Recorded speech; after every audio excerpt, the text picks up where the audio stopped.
நமஸ்காரம். 1000 நாமங்கள் 1000 கதைகள் 366வது திருநாமம் ரோஹிதாய நமக. திருவிண்ணகரம் எனப்படும் உப்பிலியப்பன் கோவில் 108 வைணவ திவ்ய தேசங்களுள் ஒன்றாகும்.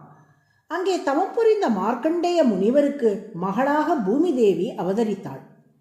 திருமால் அந்த திருத்தலத்தில் வந்து அவதரித்து பூதேவியை மணந்து கொண்டார்.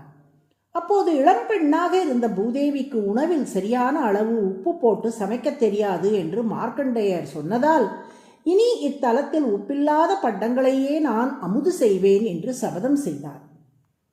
அதனால் உப்பிலியப்பன் உப்பில்லாத பண்டங்களை அமுது செய்யும் பெருமாள் என்றே திருமால் பெயர் பெற்றார். அந்த உப்பிலியப்பனுக்கு ஸ்ரீனிவாசன் என்று மற்றொரு பெயரும் உண்டு. திருமாலுக்கு ஸ்ரீதேவி பூதேவி என 2 முக்கிய தேவிகள் உண்டு. அவர்களுள் பூதேவியை தானே உப்பிலியப்பன் மணந்து கொண்டிருக்கிறார்.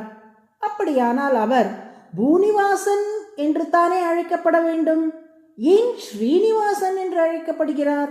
அதற்கு ஒரு சுவையான காரணம் உள்ளதாக ஆசுகவி வில்லூர் ஸ்ரீநிதி சுவாமி வசுமதி சதகம் என்ற நூலில் தெரிவிக்கின்றார்.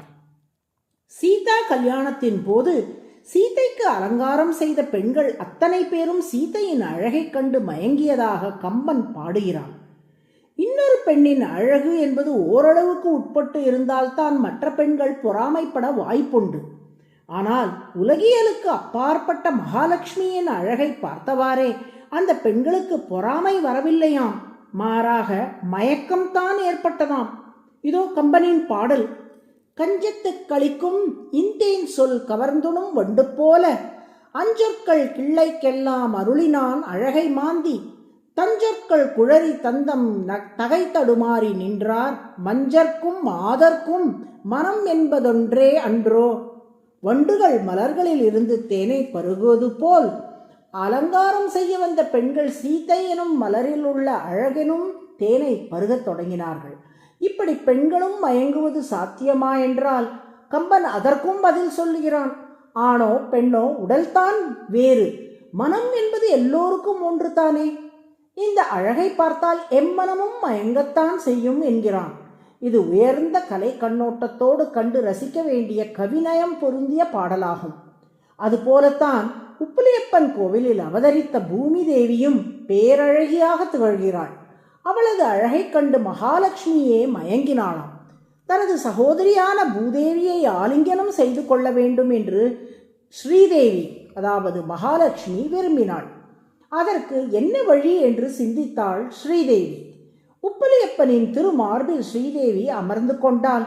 உப்பிலியப்பன் எப்போது பூதேவியை அணைத்து கொண்டாலும் மார்பில் உள்ள ஸ்ரீதேவியும் அப்படியே அவரோடு சேர்ந்து பூமி தேவியை அணைத்து கொள்ளலாம் அல்லவா?